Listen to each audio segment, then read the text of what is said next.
Assalamu alaikum Nazri. This is Sani Khan and you're watching new episode of Inside Financial Markets. Auto sector के साथ पाकिस्तान में क्या कुछ हो रहा है, ऑटो सेक्टर में इतना दमखम क्यों नहीं है। ऑटो सेक्टर के नंबर्स तो बहुत कुछ कहते हैं मगर सड़क पे एक्चुअली इकॉनमी नहीं बताती that auto sector is a thriving sector. 2.5 lakh गाड़ियाँ बुक हो जाना, उनके नंबर्स का आ जाना, मगर इकॉनमी में क्या इतना स्टिमुलस है कि वो कई सालों तक 2.5 लाख गाड़ियों की सालाना डिमांड को सस्टेन कर सके। शायद यही वजह है या कुछ और है जिसकी वजह से पाकिस्तान में सिर्फ 3 ही प्लेयर्स हैं। चौथे प्लेयर को स्पेस मिलता नहीं है या उसके लिए स्पेस क्रिएट होने नहीं दिए जाता। गवर्नमेंट एक्चुअली रेगुलेटरीज के साथ चल रही है या उनके कहने पे काम करती है। These are number of issues I think which need to be discuss. Pakistan में लोकलाइजेशन तो बहरहाल एक ऐसा ख्वाब है कि ऑटो सेक्टर की इंडस्ट्री लोकलाइज हो नहीं सकेगी।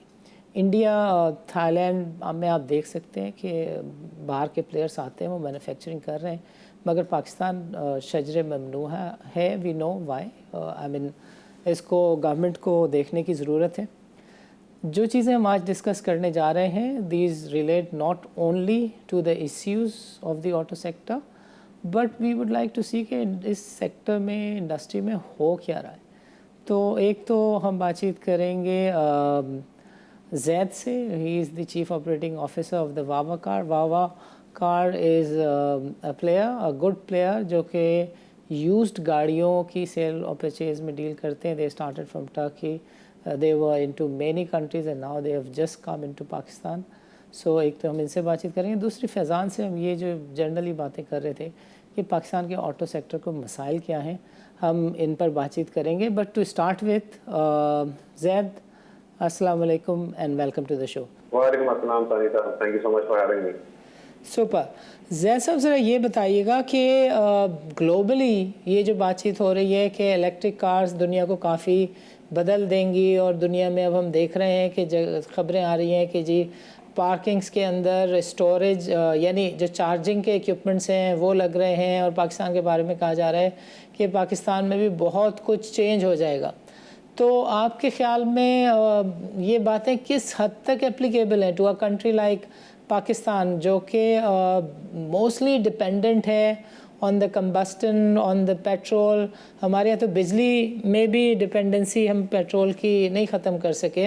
So what is your view कि पाकिस्तान में इसकी ट्रांजिशन कैसे होगी और क्या फ्यूचर है पाकिस्तान में ऑटो सेक्टर का, किस तरह की चेंजेस आप देख रहे हैं गोइंग फॉरवर्ड? नहीं, बहुत ही दुनिया में तो electric vehicles are making a splash.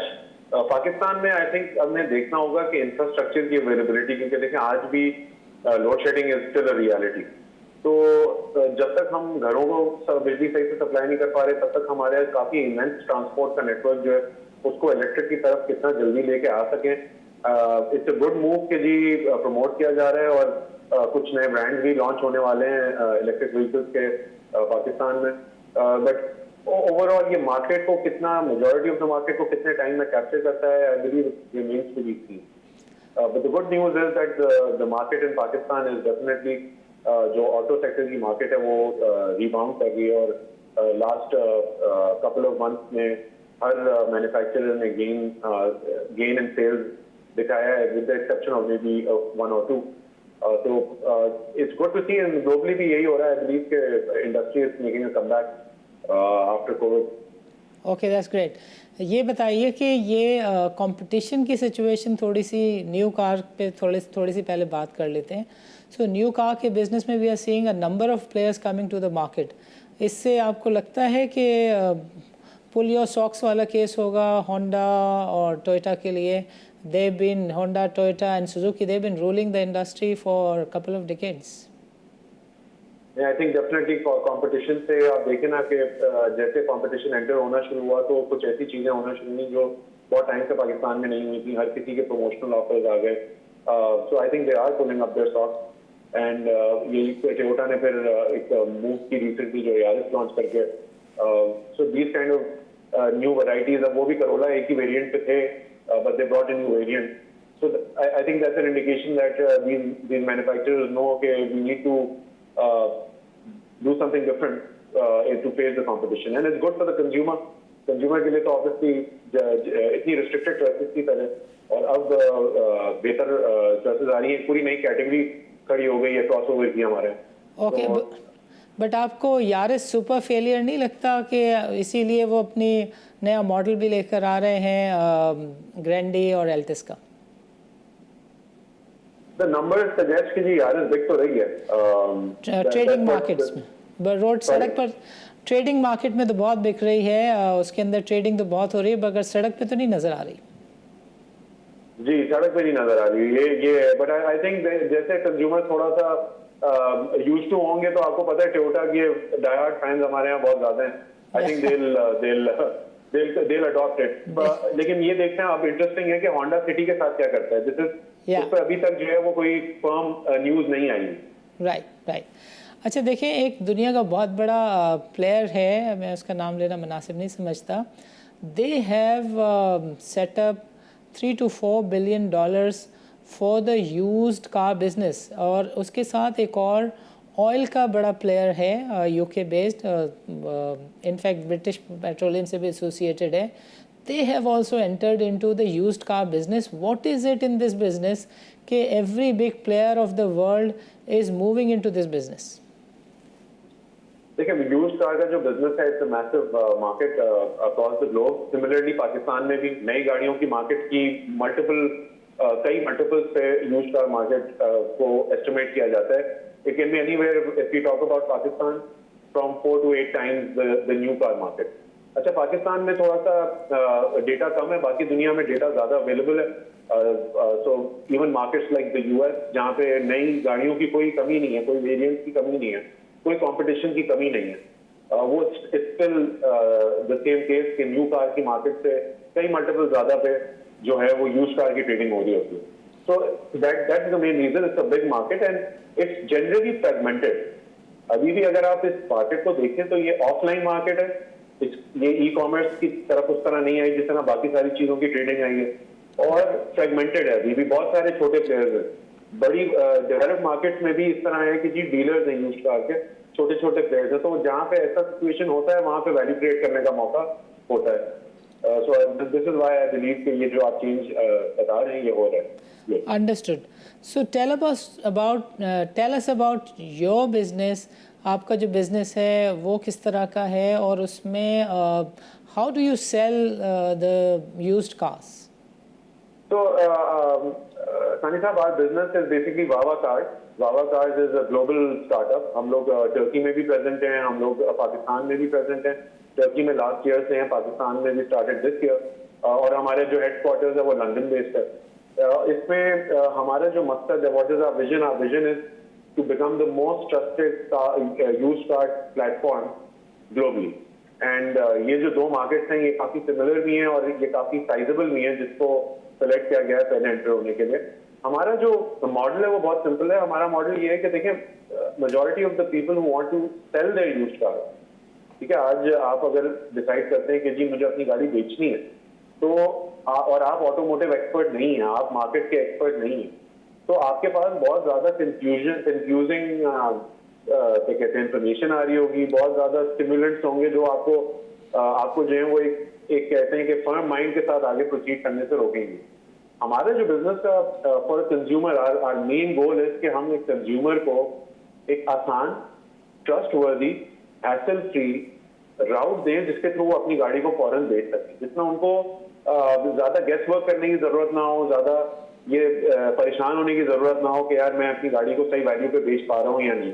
अगर आप मुझे अलाउ करें सानी साहब, तो मैं थोड़ा सा आपको बताऊं कि पाकिस्तान स्पेसिफिकली है यूज्ड कार की मार्केट की एक फॉर समवन जो बाहर बैठा हुआ है, इट्स अ मिस्ट्री। उसमें किस तरह प्राइसेस डिसाइड हो रही हैं, उसमें किस चीज को कैसे क्या कहते हैं वैल्यू किया जा रहा है। तो अगर हम मोटा कहें तो देखें, ऑब्वियसली इकोनॉमी के हालात, लोगों की स्पेंडिंग पैटर्न, ये सारी चीजें ऑब्वियसली जो आपकी यूज्ड कार के मार्केट बेस्ड ओवरऑल वॉल्यूम्स हैं उसको डिक्टेट करती हैं। राइट। फिर आ जाती है गाड़ी कौन सी है, वेरिएंट कौन सा है, जिस तरह हम जिक्र कर रहे थे कुछ ब्रांड पाकिस्तान में, और कुछ ब्रांड के कुछ वेरिएंट जो है वो मार्केट में पॉपुलर है ज्यादा। राइट। तो वो क्या कहते हैं फैक्टर आ जाता है एक यूज्ड कार की प्राइस को समझने के लिए। फिर वो गाड़ी यूज कितना हुई है, कितना पुराना मॉडल है, ये चीजों का फैक्टर आ जाता है। ये हो जाती है मोटी मोटी चीजें। राइट। यहाँ तक हम कोशिश ये कर रहे हैं, आज जो हमारा बिजनेस है वो ये कोशिश कर रहा है कि एक यूजर, एक कंज्यूमर जो गाड़ी बेचना चाहता है, वो इन चीजों को फिगर आउट करने की फिक्र ना करे। वो जाए www.wawa.cars/pk पे और वहां पे अपनी गाड़ी की सारी डिटेल्स डाल दें। ओके। हम उनको एक इनिशियल वैल्यूएशन दे देते हैं और उसके बाद उनको रिक्वेस्ट करते हैं कि आप अपनी गाड़ी इंस्पेक्ट करवाएं। गाड़ी को इंस्पेक्ट करवाएंगे तो हम उसकी एक फाइनल ऑफर आपको दे सकते हैं। ये क्यों करते हैं हम? क्योंकि ऑब्वियसली जब हम एक ओवरऑल बात कर लें तो फिर आ जाती है कि जो स्पेसिफिक गाड़ी है, let's say 2015 model of a particular manufacturer, particular make, वो जी 50,000 किलोमीटर चला हुआ है, फाइन, उसकी एक हमने वैल्यू इनिशियल एस्टिमेशन आपको दे दी online. Once we look at the condition of the car, then we can give you a firm value, a fixed value, जिसको हम ट्रांजैक्शन वैल्यू कहते हैं। ओके। और वो हम कैसे देखेंगे? पहले बॉडी की कंडीशन को देखा जाएगा, इंजन की कंडीशन को देखा जाएगा, ये क्या कहते हैं, अंदाजन नहीं देखा जाएगा, स्पेशलिस्ट इसको देखेंगे। और फिर उसकी इंटीरियर को देखा जाएगा और उसकी जो ऑब्वियसली डॉक्यूमेंटेशन है उसको देखा जाएगा और उसके अगेंस्ट एक फर्म वैल्यू प्रोवाइड करी जाएगी। अच्छा, आज अगर एक कंज्यूमर सोचे कि मैं ये सारी चीजें खुद फिगर आउट करूं, तो जैसे मैंने अर्ज किया, there is too many conflicting information coming in, there is too much क्या कहते हैं volatility in the new car market even, कि कंज्यूमर कह के यार मैं यहाँ पे जो हिट कर रहा हूँ ये कर रहा हूँ कि आपको पता है पिछले 1.5 साल में काफी फ्रीक्वेंट इंक्रीजेस आए हैं हमारे न्यू कार की प्राइसेस, और वो एक हर क्वार्टरली बेसिस पर ऑलमोस्ट जो है वो रोल आउट किए गए हैं। तो उससे यूज कार को भी इम्पैक्ट पड़ता है। अब एक कंज्यूमर देखें जो जिसका 9 to 5 या लॉन्गर इन मोस्ट केसेस, उसका गाड़ियों की मार्केट से लेना देना नहीं है, तो वो ये सारी चीजें फिगर आउट करने बैठे तो ऑब्वियसली उसको एक परेशानी होगी, वो मुश्किल होगी। हमारी कंपनी का मकसद सिर्फ ये है कि हम एक ट्रस्ट वर्दी तरीके से कस्टमर को ये सारा काम उनके लिए करके दें। Okay, so you are saying कि ये सब ऑटोमेटेड तरीके से आपका जो सॉफ्टवेयर है वेबसाइट पे मौजूद, वो बेसिक ऑफ़र दे देता है जो कि at the time of inspection कम भी हो सकती है और बढ़ भी सकती है। दैट्स द ट्रांजैक्शन अमाउंट जो एक्चुअली इंस्पेक्शन के बाद आप देते हैं। लेकिन जो आपने मिसाल दी 2015 की टोयोटा करोला गाड़ी की, उसमें अगर एक आम यूज़र के लिए 2 दरवाज़ों पर टचअप हैं तो सॉफ्टवेयर आपको शायद कहता होगा कि पर टचअप मैं इसके 20,000 कम कर दूंगा या 30,000 कम कर दूंगा। इस तरह की कोई बेसिक चीज़ों पर बेस करती हुई आपकी एप्लीकेशन सॉफ्टवेयर होगी। So we can say actually कि you have got an automated infrastructure ready to be used by the users, Pakistani users. And in how many cities are you offering this? Currently we're in Karachi. We started in Karachi in Jan 2020 और अभी तक हम कराची में हैं। हमारे 3 purchase centres हैं और कुछ हमारे मोबाइल यूनिट्स भी हैं। Right now there is 3 and inshallah by next year we'll be available in more cities of Pakistan as well. Okay Zahir साहब, आप to take a short break. नाज़रीन, वक्त हुआ है एक छोटे से शॉर्ट ब्रेक का। हम मिलते हैं एक छोटे से वक्फे के बाद।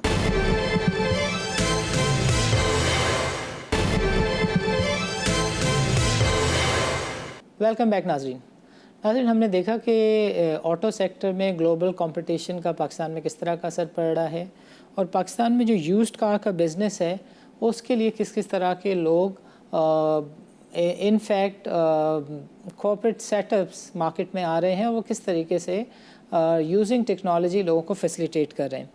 वावा car is one such player जो कि through website they offer you an excellent facility कि आप अपनी गाड़ी की स्पेक्स बताएं, ऑफ़र लें और फिर गाड़ी को लेकर जाएं और फाइनल ट्रांजैक्शनल वैल्यू के ऊपर अगर चाहें तो ट्रांजैक्शन कर लें।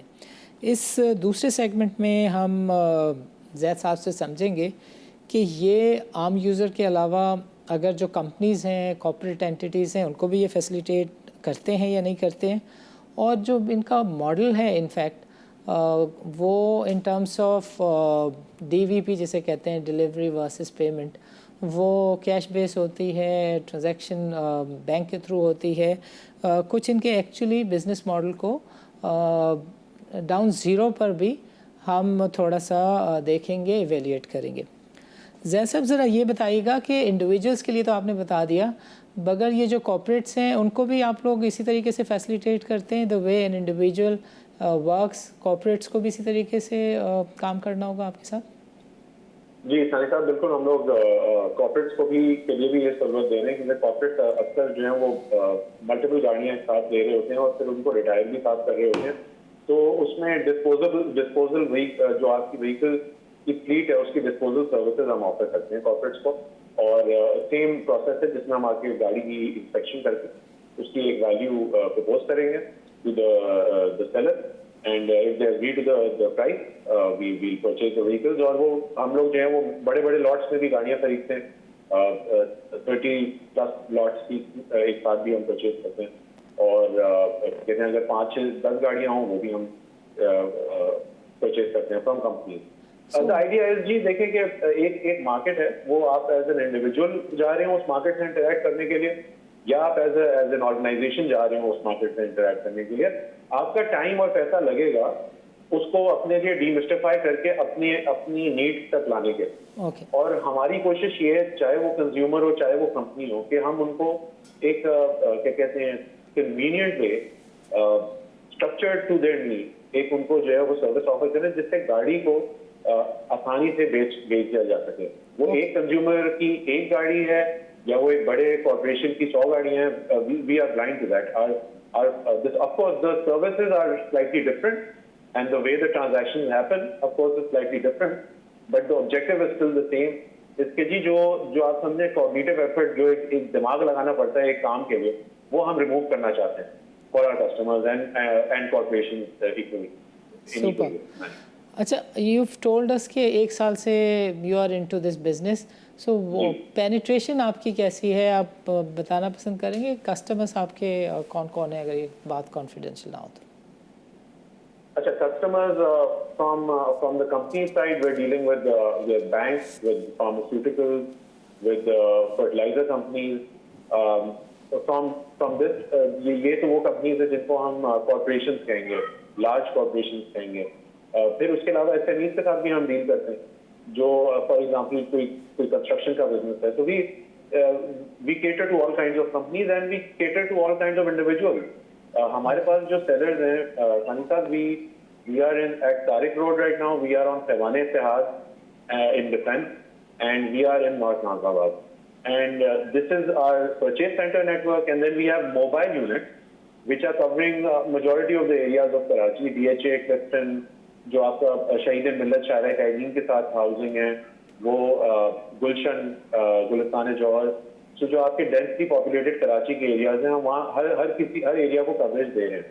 और जो हमारे कंज्यूमर्स हैं, जो इंडिविजुअल सेलर्स हैं, they also range from an agriculturalist to an industrialist to a person जो जॉब में है और उनके पास टाइम बिल्कुल नहीं है, जो बिल्कुल आप समझे कि लंच ब्रेक में टाइम निकाल के हमारे पास गाड़ी बेचने आ रहे होते हैं।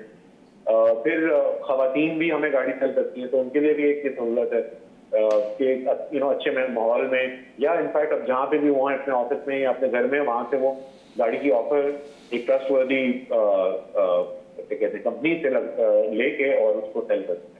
So we have people from, we have retirees, हमारे पास बहुत सारे ऐसे लोग हैं जो एजेड हैं और जिन्होंने हमें गाड़ियाँ बेची हैं, जिनके घर पे जाके हमने गाड़ी एवेल्युएट की है और वहीं से हमने उनको रिसीव कर लिया उनकी गाड़ी को, क्योंकि they couldn't even send it to our center for delivery because they didn't have a driver, या उनका बेटा ऑफिस में था, या so on and so forth। So it's really interesting to see कि जो penetration है वो from all walks of life है, from all areas of Karachi, and that really proves कि जी इस तरह की सहूलत जो है वो हर इंसान और हर इदारे को चाहिए।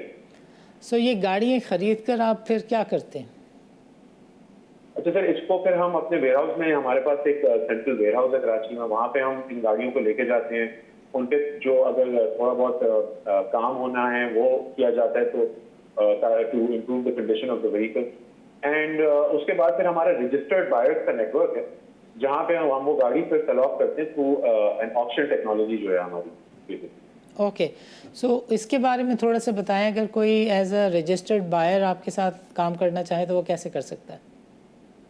सर उसमें हमारी एक टीम है जो डील करती है हमारे बायर्स के साथ and you can go and log in on our website. एक सेपरेट डीलर पोर्टल है, वहाँ पे आप जा सकते हैं। You can register yourself with us and then our team is going to contact you और जो जो रिक्वायरमेंट्स हैं वो चेक करके वो दे एक्टिवेट योर अकाउंट। उसके बाद जो गाड़ियाँ हम लोग खरीदते हैं, जो हमने इंस्पेक्शन की होती है खरीदने से पहले, वही इंस्पेक्शन जो है वो हम बायर के सामने भी रखते हैं कि ये हमारी इनफैक्ट उससे ज्यादा आप समझे डिटेल्ड इंस्पेक्शन हम करते हैं बायर के सामने गाड़ी रखने से पहले। वो हमारे अपनी एक डिटेल्ड इंस्पेक्शन होती है क्वालिटी कंट्रोल की, राइट। और एक डिटेल्ड फाइंडिंग हम बायर के सामने रखते हैं और वो फिर अपनी जो एक कंपेटिटिव बिडिंग का प्रोसेस होता है जिसके थ्रू वो गाड़ी एक्वायर कर सकते हैं, बिड केस करते हैं। सो विच मीन्स कि कहीं ऐसा तो नहीं होता कि मेरी गाड़ी आपने इंस्पेक्ट की और फिर बायर्स के नेटवर्क को उसकी स्पेसिफिकेशंस तस्वीर अवेलेबल कर दी और फिर उन्होंने जो ऑफर दी, ऐसा नहीं होता? ऐसा नहीं होता। हम बिल्कुल जी ऐसा नहीं होता। हम देखें, जो हमारा कंज्यूमर है उसका और हमारा रिश्ता एक अलग है। जो हमें गाड़ी अपनी सेल करने के लिए आया है, जिससे हम खरीद रहे हैं, तो वो हमारे और उनके दरमियान रहती है ट्रांजैक्शन। हम वो प्राइस ऑफर करते हैं और क्या कहते हैं, अगर किसी को हमारी प्राइस ऑफर सही लगती है तो हम ही उनको वो पेमेंट करते हैं। और पेमेंट भी हमारी इंस्टेंट होती है। By the way, obviously for companies it's a different process, but for an individual seller उनको जो है वो within a day, because हमें वेरिफिकेशन करवानी होती है गाड़ी की ओनरशिप की from excise. That process takes a day. Within a day हम फुल अमाउंट जो है, जो अग्री हुई है हमारी, उसको इंस्टेंट पेमेंट के थ्रू, बैंक ट्रांसफर के थ्रू इंस्टेंटली उनके अकाउंट में भी अवेलेबल कर सकते हैं, या अगर वो प्रेफर करते हैं कि पेमेंट इंस्ट्रूमेंट, तो फिर पे ऑर्डर के थ्रू हम वो पेमेंट विद इन 24 आवर्स कर देते हैं, full payment and secure payment. देखिए यही मॉडल तो बाकी लोगों का भी है, तो फ़र्क क्या है आप में और दूसरों में? देखिए, जो मेन फर्क है सानी साहब, वो actually you hinted towards it, कि हम लोग जो है वो बेसिकली जो गाड़ी की इंस्पेक्शन है, जो गाड़ी की एक कंडीशन है और जो गाड़ी की इंफॉर्मेशन है, वो हम कहीं मार्केट में नहीं रिलीज करते। और प्लेयर्स हैं मार्केट में, वहाँ पे मॉडल ये एक्चुअली जिस तरह आपने एग्जैक्टली डिफाइन किया वैसा ही है। उसमें होता ये है कि जो कंज्यूमर होता है उसकी गाड़ी की इंफॉर्मेशन पूरी मार्केट में अवेलेबल होती है, तो एवरीवन नोज कि इस पे ये गाड़ी अवेलेबल है, ये क्या इसकी प्राइसिंग है, you know, so they have, if you decide not to sell to that organization, तो market will already know about your car. So that's not something we do. We buy the car, it goes into our warehouse, and after that, at a later date, it gets put up for sale when it's already in our possession and belongs to us. So Pakistan में launch करने के पीछे क्या initiative था? I mean, is the corona only factor that you thought कि पाकिस्तान में ये काम करना चाहिए, या potential, it was the potential in the Pakistani market? बिल्कुल, इट्स द पोटेंशियल जी। यू कैन सी कि यहाँ पे सारे इंटरनेशनल प्लेयर्स जो न्यू कार मैन्युफैक्चरर्स हैं वो भी आ रहे हैं इस मार्केट में। One of the largest markets of the world and one of the youngest populations in the world, so it's a great market to be in. And you know the potential in Pakistan, Fani साहब, is that यहाँ पे consumer के जो दर्द हैं वो ज्यादा हैं, इसमें कोई क्या कहते हैं शक नहीं है। अगर वो किसी मार्केट प्लेयर के साथ इंटरेक्ट कर रहा होता है as a consumer, as an individual, तो वो दर्द हैं, और जहाँ पे कंज्यूमर को दर्द है वहाँ पे पोटेंशियल है कि हम आके वो दर्द हल करें और कंज्यूमर के लिए बनाएं और अपने लिए भी वैल्यू बनाएं। ओके, सो गोइंग फॉरवर्ड आपके क्या प्लान्स हैं? सिर्फ यूज्ड कार बिजनेस में ही रहना है, इसको फर्दर टेक्नोलॉजी ओरिएंटेड करना है? What is your future endeavours? इसमें सर हम लोग पाकिस्तान के अक्रॉस अपने आप को स्केल करने का हमारा इंशाल्लाह प्लान है। तो जो पाकिस्तान के मेजर सिटीज हैं, वील बी प्रेजेंट देयर इंशाल्लाह very soon. And other than that, जो कंज्यूमर हैं जो गाड़ी खरीदना चाहते हैं, जो रजिस्टर्ड बायर नहीं है हमारे साथ, उनके लिए हम क्या सहूलत ऑफर कर सकते हैं या वो चीज़ किस तरह स्ट्रीमलाइन कर सकते हैं, इस पर हमारा फोकस होगा। एक्सचेंज, अगर अपनी यूज्ड कार आप करना चाहते हैं from with another used car, इस पर हमारा फोकस है। कंपनीज को के पास अपनी सर्विस लेके जाना over the next few month, something that we look forward to doing, and then also working with the new car manufacturers and the financial institution, because at the end of the day देखें, one stop solution हम मिलके दे सकते हैं consumers को, जहाँ consumer को अगर अपनी used car which is his own possession और it's part of you know finance from a bank, अगर वो उस गाड़ी को ट्रेड इन करके एक नई ब्रांड न्यू गाड़ी निकालना चाहते हैं, तो the consumer should have easy ways to do it. ये नहीं कि इधर जाओ पहले तो गाड़ी बेचो मार्केट में, फिर जाओ नए कार मैन्युफैक्चरर के शोरूम पे, वहां पे बुकिंग फी सबमिट करो। अच्छा, अगर गाड़ी बैंक लीज है तो पहले फंड्स अरेंज करके बैंक लीज पूरी आप अपनी लोन पूरा पे करें। ये सारी चीजें हमारा we are inviting partners that let's work together and solve all these problems for consumer. That's great. इस रीजन में कहाँ प्रेजेंस है आपके बिजनेस की? सॉरी सर, कुछ बताइए। पाकिस्तान से बाहर कहाँ आपका बिजनेस है? देखिए, हमारा अभी टर्की में है। टर्की में इनफैक्ट पाकिस्तान से ज़्यादा मैच्योर बिजनेस है, और वहाँ पे भी माशाल्लाह से बहुत ज़बरदस्त रिस्पांस मिला है वहाँ की जो consumer sellers and buyers market. और and then we are planning on launching more countries इंशाल्लाह इन द इमर्जिंग मार्केट्स।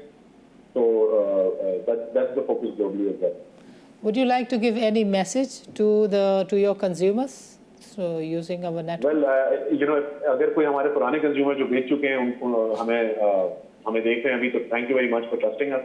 और बाकी जो कंज्यूमर्स हैं जो बेचना चाह रहे हैं अपनी गाड़ी, तो उनसे मैं यही कहूँगा कि देखें, जो काम आपको 15-20 दिन लगेंगे करने में, बायर्स को अपनी गाड़ी दिखाने में, उसकी वैल्यू डिस्कवर करने में, तो instead of choosing that route, just go to wawa.cars and choose us. एंड हमारी पूरी पीछे टीम्स बैठी हुई है यही काम आपके लिए करने में, और हमारा सिस्टम है। ज़ैद साहब, बहुत खुशी हुई आपसे बातचीत करके। इनफैक्ट जान के there were certain things which I even didn't knew. I have been into the technology for about 2 decades और मुझे इसकी थोड़ी सी समझ है। एंड बाय द वे मैंने यारिस ली है, तो वो बुरा ना माने। So I am into this.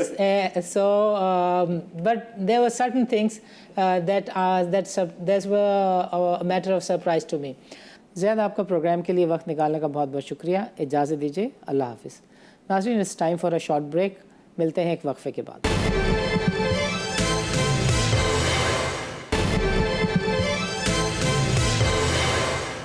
Welcome back नाज़रीन। पहले सेगमेंट में हमने ज़ैद से बातचीत की और हमने देखा कि पाकिस्तान में there are few new players who are coming to the market, और यूज्ड कार के बारे में लोगों को अवेयरनेस हो रही है, और car first this that, and now we have seen a Turkish player which has come to the market and माशाल्लाह दे आर डूइंग गुड। बहुत ही लोग कहते हैं अच्छी ऑफर्स दे देते हैं, सबसे ज़्यादा अच्छी ऑफर्स दे देते हैं। एक आध लिमिटेशन है जो कि रेगुलेटरी साइड पे शायद वो बताना भी ऑन द रिकॉर्ड नहीं चाहते, बट आई नो कि गाड़ी किसी और की भी हो तो सब्जेक्ट टू ड्यू वेरिफिकेशन, ये आपका ज़्यादा वक्त नहीं ज़ाया करते, इसको मैनेज कर लेते हैं। They have got some good professional ethics and the procedure to manage that. So this segment we are going to talk about the issues which has been faced by the auto sector, industry and its consumers. People always complain कि पाकिस्तान में महंगी गाड़ियाँ इसलिए मिलती हैं कि 2-3 players की monopoly है, और पाकिस्तान में नए प्लेयर्स के लिए स्पेस एक्चुअली शायद कनाइवेंस है जिसकी वजह से लोगों को नहीं मिल पाती। So Faizan is the research person representing BMA. Faizan, welcome to the show। और आपसे हमने बातचीत करनी है कि ऑटो सेक्टर को किस तरह का मसाइल का सामना है। अस्सलाम वालेकुम। जी अस्सलाम वालेकुम। फैज़ान, बताएंगे कि पाकिस्तान में जो ऑटो सेक्टर है ये लोकलाइज क्यों नहीं हो पाया? ये जेन्युइन डिमांड है भी या नहीं कि पाकिस्तान में लोकलाइजेशन का ख्वाब जो है वो देखना कहना चाहिए कि एक जायज़ ख्वाहिश है? जी, टेक्निकली तो अगर देखा जाए तो पाकिस्तान में लोकलाइजेशन तो होनी चाहिए, बट बहुत सारी चीज़ें जो होती हैं वो पॉलिसी ड्रिवन होती हैं। जब तक गवर्नमेंट की तरफ से पुश नहीं आता तब तक इस तरह की चीज़ें अचीव नहीं की जा सकती हैं। राइट काइंड ऑफ पॉलिसीज बहुत इंपॉर्टेंट होता है इस किस्म के ऑब्जेक्टिव्स अचीव करने में। अनफॉर्चुनेटली पाकिस्तान में जिस किस्म का एक मार्केट स्ट्रक्चर था ऑटोज का, ओलिगोपोलिस्टिक एक स्ट्रक्चर था जिसमें 3 लार्ज जो प्लेयर्स हैं आपके, पाक सुजुकी मोटर्स, इंडस मोटर्स और होंडा कार्स, ये टिपिकली इन्होंने डोमिनेट किया है पूरी पाकिस्तान की मार्केट को। Over the period of time इनको कंड्यूसिव पॉलिसीज भी मिली, गवर्नमेंट की तरफ से भी इतना पुश नहीं आया। इन्होंने लोकलाइजेशन की लेकिन उस लेवल की लोकलाइजेशन अचीव नहीं की जिस लेवल की आइडियली शायद होनी चाहिए थी, जैसे कि हमारे नेबरिंग कंट्रीज में हुई, जैसे इंडिया में हुई। तो हम लोग उस लेवल तक नहीं पहुंच सके जहां तक पोटेंशियली हम पहुंच सकते थे।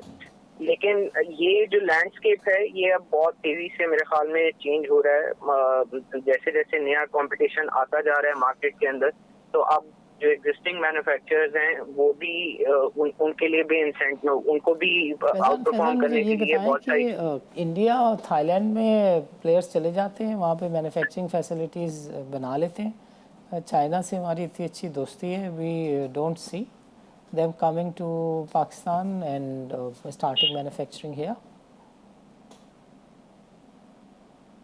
जी, मेरे ख्याल में इनकी केस एग्जांपल्स जो हैं वो बहुत डिफरेंट हैं, और इनकी एक पूरी एक हिस्ट्री है कि किस तरह से वो यहाँ तक इस पॉइंट तक पहुंचे हैं। मेरे ख्याल में उस तरह से पाकिस्तान को बिल्कुल कंपेयर तो नहीं किया जा सकता। एक उनका एक फेज था अर्ली 70s से 80s तक, वो उन लोगों की बहुत ही कंट्रोल्ड किस्म की ऑटोज की प्रोडक्शन थी, सिर्फ 3 लार्ज प्लेयर्स थे। फिर उसके बाद 1980s ऑनवर्ड्स थोड़ी सी डीरेगुलेशन स्टार्ट हुई जो कि 1991 तक कंटिन्यू की। फिर 91 से 2008 तक एक फेज आया जिसमें उनके ऑटो सेक्टर में बहुत ज़्यादा डीरेगुलेशन हुई और R&D के ऊपर बहुत ज़्यादा फोकस किया गया, जिसकी वजह से, और साथ में उनकी जो एक्सिलरी इंडस्ट्री थी, सपोर्टिंग इंडस्ट्री जिसमें ऑटो पार्ट्स की इंडस्ट्री थी, उसमें बहुत मेजर डेवलपमेंट्स हुई, उसमें बहुत मेजर इन्वेस्टमेंट्स भी हुई, जिसकी वजह से आज उनका लोकलाइजेशन का लेवल हमसे बहुत ज़्यादा ऊपर है और कार की प्राइसेस जनरली वहाँ पे बहुत ज़्यादा सस्ती हैं। तो पाकिस्तान में अनफॉर्चुनेटली इस किस्म की इन्वेस्टमेंट्स जो पार्ट्स के हवाले से, इंजन के हवाले से यहाँ पे कोई रिसर्च एंड डेवलपमेंट नहीं हुई, जिसकी वजह से पाकिस्तान के बेसिकली आज इस स्टेज पे उसमें बहुत सारा शायद जो ब्लेम है वो शायद पॉलिसी को भी जाता है गवर्नमेंट की, जिसकी वजह से उन्होंने रिसर्च एंड डेवलपमेंट को यहाँ पे इंसेंटिवाइज नहीं किया। 2002 में अर्ली 2000 में एक छोटी गाड़ी रीवो आई थी जिसने मेहरान को थोड़ा सा टफ टाइम भी दिया, और फिर बहरहाल उसको आउट ऑफ मार्केट होना पड़ा बिकॉज उसको फाइनेंशियल इश्यूज थे। वो बहरहाल प्राइसेस बहुत अच्छी ऑफ़र कर रहा था, quality they try to maintain, मगर वो सस्टेन नहीं कर सके। और अब देखें क्या इत्तेफाक है कि 15-20 साल तक कोई नए प्लेयर के लिए स्पेस ही नहीं थी। ऐसा क्यों? मेरे ख्याल में इसमें बहुत सारी आपको एग्जांपल्स पाकिस्तान में मिल जाएंगी। जैसे कि इनिशियली जब किया आया था पहले, तो जिस ग्रुप के साथ वो यहाँ पे एफिलिएट हुए थे, उन्होंने कार के ऑर्डर्स भी लिए, उसके बाद वो ऑर्डर्स के जब कस्टमर एडवांसेस भी आ गए तो उसके बाद उन्होंने डिलीवरीज के ऊपर डिफॉल्ट कर दिया और किया को वापस जाना पड़ा। फिर उसके बाद दोबारा किया एक ग्रुप के थ्रू, मेरे ख्याल में नाम लेना नहीं चाहिए, उनके थ्रू यहाँ पे दोबारा उन्होंने रीलॉन्च किया, लेकिन उसके बावजूद वो यहाँ पे फिर लोकल ग्रुप की वीकनेस की वजह से यहाँ पे कोई बहुत ज्यादा एक्टिविटी नहीं कर पाए और फाइनली उनको इस मार्केट से एग्जिट होना पड़ा। तो इस तरह की बहुत सारी एग्जांपल्स हैं गाड़ियों की जो कि उस किसी जमाने में बहुत अच्छी उनकी एंट्री हुई बट वो सस्टेन नहीं कर सके। बट फॉर्चुनेटली अब पाकिस्तान में एक अच्छी चीज ये हो गई है कि जो नए ग्रुप्स आ रहे हैं और दोबारा इन ग्रुप्स को वापस री एंट्री करवाई जा रही है, वो बहुत स्ट्रॉन्ग ग्रुप्स हैं। उनके पाकिस्तान में ट्रैक रिकॉर्ड बहुत अच्छा है, उनकी ऑपरेटिंग हिस्ट्री बहुत अच्छी है, उनकी बैलेंस शीट्स बहुत स्ट्रॉन्ग है। जैसे कि किया लकी मोटर्स एक एग्जांपल है, उन्होंने दोबारा से किया को पाकिस्तान में लॉन्च किया और उनकी जो लॉन्च थी एसयूवी की स्पोर्टेज एक बहुत ही सक्सेसफुल लॉन्च थी, और भी वो नए वेरिएंट्स को पाकिस्तान में इंट्रोड्यूस करवाना चाह रहे हैं। तो आई थिंक अब लैंडस्केप जो है पहले 2002 में जिस तरह का था उससे अब काफी चेंज होता जा रहा है। जो प्राइसिंग है इसको आप कैसे देखते हैं रीजन से अगर कंपेयर करें? यू अग्री कि जिस प्राइस पे जो सेफ्टी और जो फीचर्स एक गाड़ी में होने चाहिए वो एज पर रीजन हम कंपैटिटिव हैं? जी, एक जो इंटरेस्टिंग बात है जो हम लोगों ने रिसर्च की है उसके हिसाब से जो हमें समझ आई है कि जो हायर सीसी के वेरिएंट्स हैं उसमें price differential with international market बिल्कुल है, ज्यादा बड़ा है। पाकिस्तान में एक्सपेंसिव है गाड़ियां, लेकिन हायर वेरिएंट्स में, हायर सीसी के वेरिएंट्स में जनरली जो प्राइस डिफरेंशियल है वो कम है। लेकिन जो लोअर सेगमेंट की लोअर सीसी की गाड़ियां हैं जैसे सुजुकी ऑल्टो है आपकी, उसका price difference between India and Pakistan for example बहुत ज्यादा है। मतलब इंडिया में वही सुजुकी ऑल्टो जो 660 सीसी की है वो आपको $4,000 की मिल जाती है, अगर पाकिस्तान में अगर उसको देखा जाए तो वो तकरीबन $8,950 की मिलती है। तो ऑलमोस्ट मोर देन 100% का फर्क है जहाँ पाकिस्तान में आपको महंगी मिलती है। सिमिलरली यारिस है, यारिस इंडिया में आपको इक्विवेलेंट इस वक्त जो डॉलर अमाउंट है वो $12,670 की मिल जाती है, वेराज पाकिस्तान में ये $15,690 की आपको पड़ेगी। होंडा सिविक $23,860 की पड़ेगी आपको इंडिया में, वेराज पाकिस्तान में इसका इतना ज्यादा फर्क नहीं है, $23,750 की आपको ये गाड़ी मिल जाएगी। तो जो हायर वेरिएंट्स हैं उनमें जनरली फर्क कम है। फिर जो उससे ज्यादा हायर वेरिएंट है जैसे फॉर एग्जांपल टोयोटा फॉर्च्यूनर है, वो आपको $38,270 की पड़ेगी फॉर एग्जांपल इंडिया में, तो पाकिस्तान में आपको वो $48,125 की पड़ेगी। तो उसमें जाहिर है कि ड्यूटी स्ट्रक्चर के फर्क की वजह से भी बहुत सारा फर्क आ जाता है। तो जाहिर है कि उसकी वजह से प्रेशर लोकल जो एग्जिस्टिंग ओईएम्स है उनके ऊपर आ रहा है, क्योंकि उसकी वजह से एसयूवीज की तरफ डाइवर्जन बढ़ गई है और जो सेडान की मार्केट है वो बहुत ज्यादा हिट हो रही है। स्पेशली जो सिविक है उसकी सेल्स में काफी फर्क नजर आ रहा है बिकॉज उसका प्राइस डिफरेंस स्पोर्टेज के साथ बहुत ज्यादा नहीं है। तो ये एक अच्छी डेवलपमेंट है। इस तरह की और गाड़ियां और भी एक्सपेक्टेशंस है कि हर कैटेगरी के अंदर मजीद कंपटीशन आता जाएगा। जैसे अभी एमजी ने अपनी एक एसयूवी लॉन्च की है, उसकी वजह से भी कंपटीशन फिर एसयूवी मार्केट में बढ़ेगा। फिर किया लकी मोटर्स के भी कुछ प्लान्स हैं आगे फॉर्च्यूनर से कम्पीट करने के लिए, गाड़ी वो एक लॉन्च करना चाह रहे हैं, सोरेंटो उसका नाम है, उसकी भी एक्सपेक्टेड कीमत तकरीबन 70 लाख रुपए होगी। तो इसी तरह सेडान मार्केट में सेराटो एक्सपेक्टेड है कि वो लॉन्च करेंगे। तो इन गाड़ियों के आने की वजह से Hyundai निशात एलांट्रा एक्सपेक्टेड है लॉन्च करेगा। इसकी वजह से एक्सपेक्टेशंस हैं कि प्राइसेस जो हैं उनमें एक डाउनवर्ड प्रेशर आगे जाके आ सकता है मार्केट में। सो दी अंडरस्टैंडिंग इज कि गवर्नमेंट अगर कानून को इन्फोर्स नहीं कर सकती तो कम से कम कंपटीशन को ही थोड़ा सा स्पेस दे दे ताकि जो कंज्यूमर है उसको सही प्राइस पर कंपेटिटिव चीज़ मिल सके। Faizan, thank you very much for your time. इजाज़त दीजिए, अल्लाह हाफिज़। नाज़रीन, आज के प्रोग्राम में हमने ऑटो सेक्टर को इन जनरल डिस्कस करने की कोशिश की। हमने कुछ नंबर्स की भी डेटा क्रंचिंग की, हमने जो रिसर्च को देखते हैं बीएमए में उनसे भी बातचीत की, फैज़ान से भी हमारी अच्छी गुफ्तगू रही। और हमने ऑटो सेक्टर में जो यूज्ड कार है उसके बिज़नेस में जो वावा कार ने एक एंट्री दी है, हमने उनको भी डिस्कस किया। So coming back to the basics, auto sector बहरहाल बुनियादी सवाल है और बहुत सारे पाकिस्तानी पूछते हैं अपने आप से कि अर्ज़ा रेट पर as per the reason competitive prices पर अच्छी क्वालिटी की जिसमें लाइफ की प्रोटेक्शन हो ऐसी गाड़ियाँ पाकिस्तान में क्यों नहीं मिलती, और ऐसी गाड़ियाँ रीज़नेबल प्राइसेस पर इनकी अवेलेबिलिटी बहरहाल एक ख्वाब क्यों है। और कभी ये हो भी सकेगा, नहीं भी हो सकेगा। इसका वन लाइनर जवाब ये है कि हर वो चीज़ जो डॉलर लिंक्ड है उसमें प्राइस लेवल, प्राइस कंट्रोल जो है वो आपके बस में नहीं रहता। बिकॉज़ हर चीज़ जिसमें डॉलर की इन्वॉल्वमेंट हो जाएगी और कहीं पे फिस्कल मिसमैनेजमेंट होगी, फिस्कल डिसिप्लिन नहीं होगा, सब्सिडी किसी और वजह से चीनी, शुगर, आटे में किसी और ने काम दिखाया उस वजह से दी गई, तो बैलेंस ऑफ पेमेंट आउट होगा और आप कर्ज़ा लेने के लिए भागेंगे और प्राइसेस जो हैं उसकी वो गाड़ियों वालों को देनी होंगी, हाउसिंग वालों को देनी होंगी, दूसरों को देनी होगी। डॉलर लिंक्ड इकॉनमी के यही मसाइल होते हैं। बहरहाल एक चीज़ तो कुदरत की तरफ से ज़रा नेचुरल हो रही है कि डॉलर में काफ़ी सारी ताकत पेट्रोल में भरी हुई थी, पेट्रोल ने भरी हुई थी, तो पेट्रोल थोड़ा सा टेपर कर रहा है तो डॉलर भी थोड़ा सा ग्लोबली वीक होता हुआ दिख रहा है। But this happens to be a short term phenomena.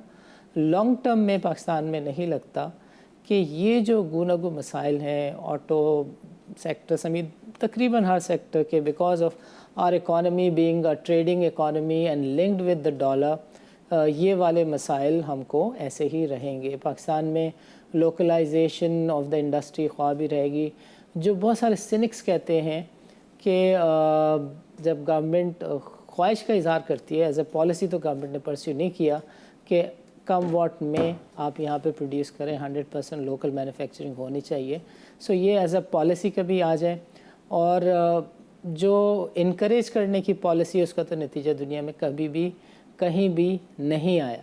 लेकिन उसके नतीजे में भी जो हमने देखा वो ये है कि जो प्लेयर्स हैं ये पाकिस्तान में ही सब्सिडरी कंपनीज बनाकर वो पार्ट्स इंपोर्ट कर लेती हैं और फिर ये कागज़ों में लिख देते हैं कि जनाब ये वाली चीज़, ये पार्ट, ये गियर बॉक्स, ये फ़लाँ चीज़ तो हमने लोकल प्लेयर से ही ख़रीदी है, और गवर्नमेंट खैर से उसको भी नहीं देखती।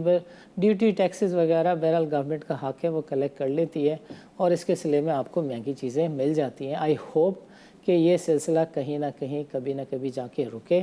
बहरहाल the good thing and the latest policy of allowing some space to other players is a good omen, and we hope that going forward Pakistan में रैशनल को थोड़ा सा स्पेस मिलेगा। नाज़रीन, वक्त निकालने का बहुत बहुत शुक्रिया। इजाज़त दीजिए। अल्लाह हाफ़िज़।